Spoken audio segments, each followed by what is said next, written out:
First, let me address the mustache in the room. And if you're someone who just listens to the audio of these, I am rocking a just straight mustache without my regular beard.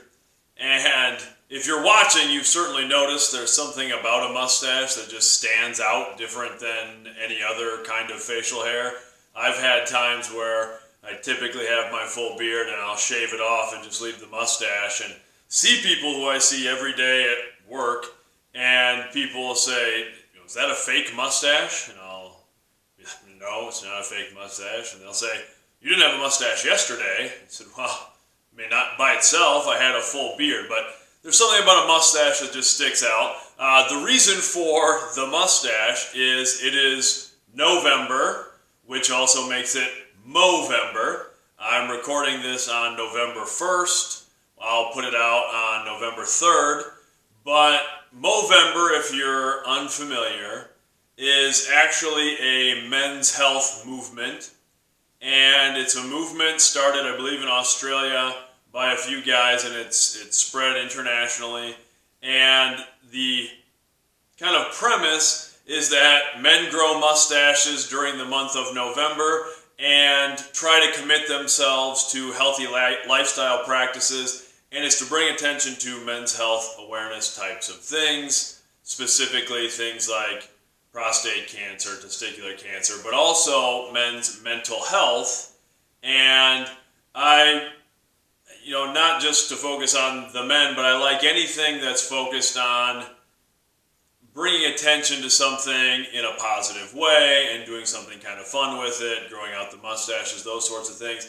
And I do think, just from having done a couple podcasts with my brother about mental health stuff and then seeing the reaction from other people who came up and maybe mentioned that they had dealt with mental health things and I didn't know that before, those sorts of things, I think there's a bit of a stigma about that for everyone, and it's gotten better over the years, but also men in general, and that's generalizing a little bit, but there is sort of this tradition of men not expressing how they're feeling and maybe not talking about their health. And just generationally, if the former generation or older generations maybe didn't take as much time to address their own mental and physical health. So that's sort of an aside from the family time, but anytime you unleash a mustache upon people, there are questions. So it's Movember, and that does kind of tie into our theme for this week, which is don't wait. Last week for family time and in my classes, we were talking about identifying our strengths, our individual gifts. And we did some great personality assessments, the Enneagram test. If you're looking for a personality assessment to just do a little self-reflection, I recommend the Enneagram test. I learned about it from a former student who did it in college. She sent it to us or shared the test with us. And we did it with all my students last week, and it was really great to see students just reflect and kind of look at things and go, "Oh, yeah, I do that. That is something that stresses me out." And of course, those are never going to be maybe 100% accurate to each individual, but we found it to be really great. And the nice thing about the Enneagram test is there's a ton of information out there. There's a ton of resources out there directed towards people who kind of fall under the different umbrellas of the Enneagram test. So that was really great. This week we're kind of moving from that and looking at the goals that we want to achieve and sort of the large dreams that we have, and focus on the idea of don't wait to start chasing those dreams. That's something I think we do a lot. I've had the opportunity, with having written a book and going through a lot of the steps of the publication process and looking at when that book might be released and the marketing things that we're doing for it, had a chance to speak to some different groups and talk to different people about that process. And I've had a lot of adults, I've had a lot of kids talk to me and say, I want to be a writer when I grow up, or I want to be an artist or something like that. And I say all the time, I'm very fortunate because I have a job that is a job little kids talk about.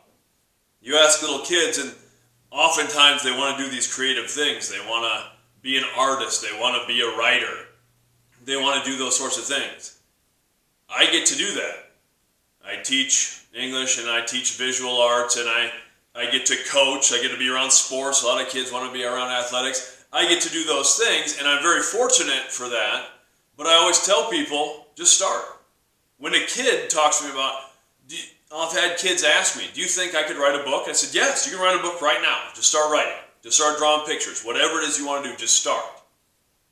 And the same message goes to adults. I've had adults, some of whom quite a bit older than me, say, oh, it's always been a dream of mine to be an author, to write a book. Good. It's not too late. Start writing right now. And it doesn't need to be a fully formed idea. No book starts as the full story. Start with whatever idea you have and start writing in some way. It doesn't even need to be. I think sometimes we romanticize the idea of chasing these grand pursuits, and we think that maybe writing a book, for instance, has to be setting ourselves away at a cabin, hammering away at the typewriter or the computer, and rolling out this entire script. And it doesn't need to be that at all. In fact, I think it's very rarely that.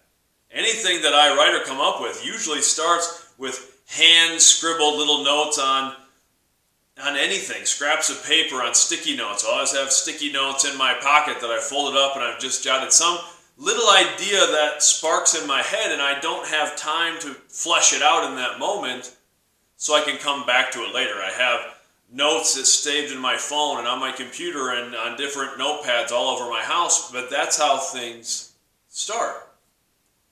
And that goes for anything. I'm using the example of writing a book, but it's absolutely anything.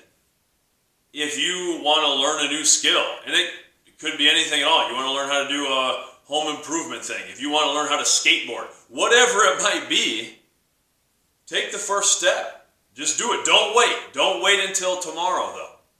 I think the biggest thing that keeps anyone from accomplishing what they want to accomplish in life is fear. Fear is what keeps us from anything that might be potentially good in our lives. And it's the fear of the first step. That's often the most terrifying thing. I'll say that when I get a new athlete into the weight room for the first time. And I'll tell them, you're in now. You already did the hardest step. You got here. You got over the fear, or maybe didn't get over, but pushed through maybe the anticipation, the anxiety, the uneasiness of coming into an area where maybe you're not familiar, maybe you're concerned, what other people might think, how you'll look, that you're not going to be strong enough, those sorts of things. You've made it through that, you're here. And you did your first workout, and that's really the hardest part too, is at the beginning of exercising, of lifting weights, you're probably going to be sore for the next couple days. But eventually you adapt, and you get used to it. You're not sore anymore, and you get stronger, and you start to build confidence.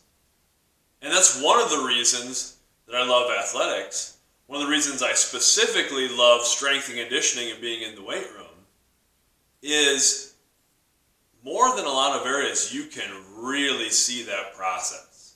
You can see someone come in uneasy and uncomfortable and start making gains.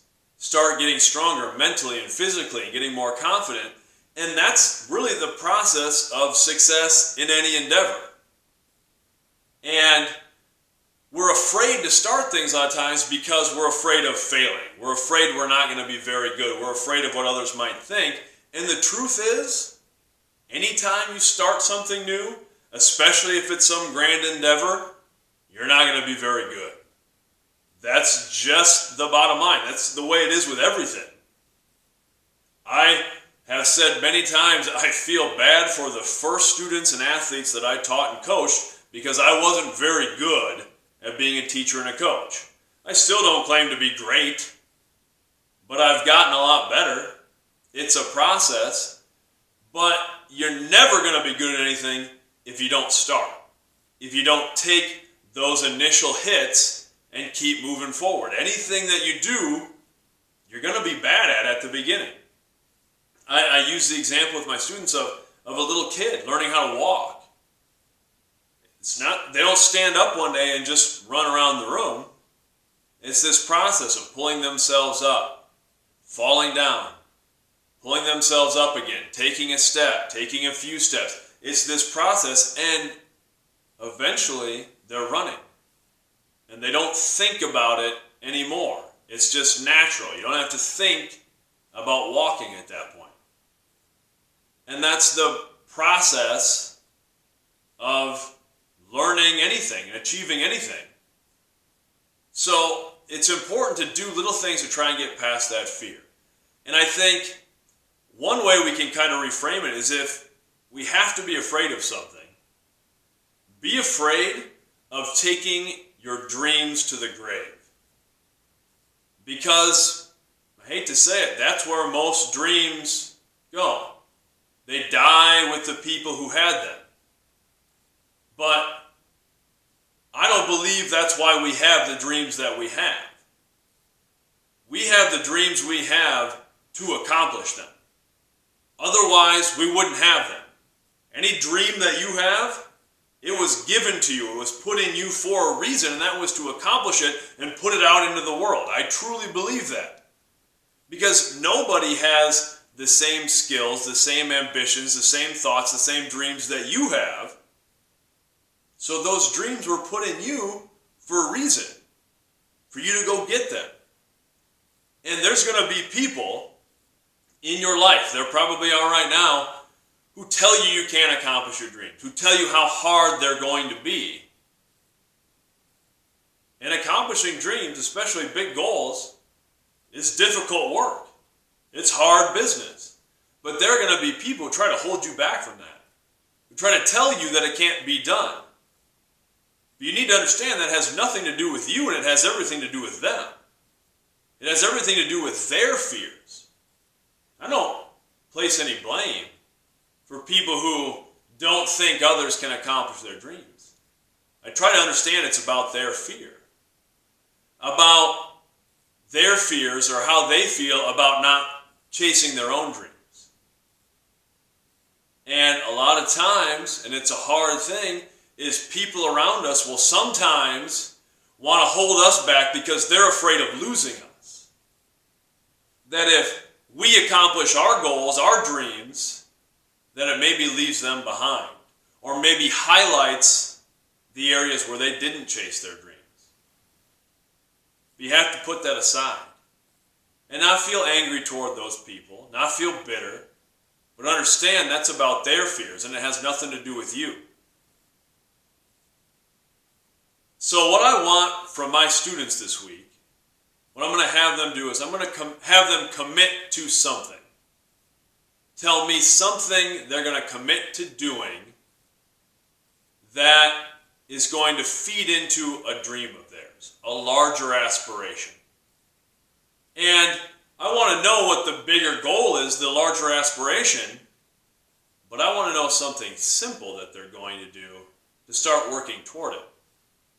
Because we often put things off and wait for some grandiose gesture to change our lives or to set us on a new path or to start pursuing our dreams, but that's very rarely the case.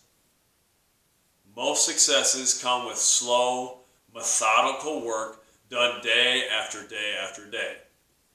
That's not romantic, it's not pretty, it's not poetic, but it's the truth. And I think it's so important for us to focus on those little things that we can do. People want to put things off to a New Year's resolution. This next year I'm going to get in shape and I'm going to get my life in order. I'm going to start chasing my goals and my dreams. That's not realistic. Your habits aren't going to change because of the date on the calendar. Or people think, once I do this, or once I reach this goal, or once these things change in my life, then I'll start that. Once I have more time. I'll tell you, there is no more time. There's only today. Tomorrow is a myth. And you might say, well, there was a tomorrow yesterday. Yeah, not for everyone. That's the truth of the matter. There are some people who aren't going to wake up tomorrow, and the truth is you might be one of them. So it comes down to, what are you going to do today? And hopefully there is a tomorrow, and a tomorrow after that, and another tomorrow. And if you add up all those little things you've been doing, they become big things. And as you create habits, just like in the weight room, as you get stronger, it gets easier. And you're able to do more with each day. So if it is writing, for instance, start jotting down some simple things, but do it today. Don't wait. Right now, if you have a thought in your head, jot it down. Then tomorrow you do it again. Maybe you add on to that thought, or you jot something else down. But it's going to keep growing, and it's going to keep changing. That's the process. A little bit at a time, over and over and over again. So that's what I'm going to have my students do this week, is commit to something, to some small act, some small measurable act, that they can either say, yes, I did this, or no, I did not. And I'm going to check in with them and talk about how it relates to this larger goal and what that looks like. Track that process. So focus on that. Don't wait. Start chasing your dreams today. Have a great week. Much love.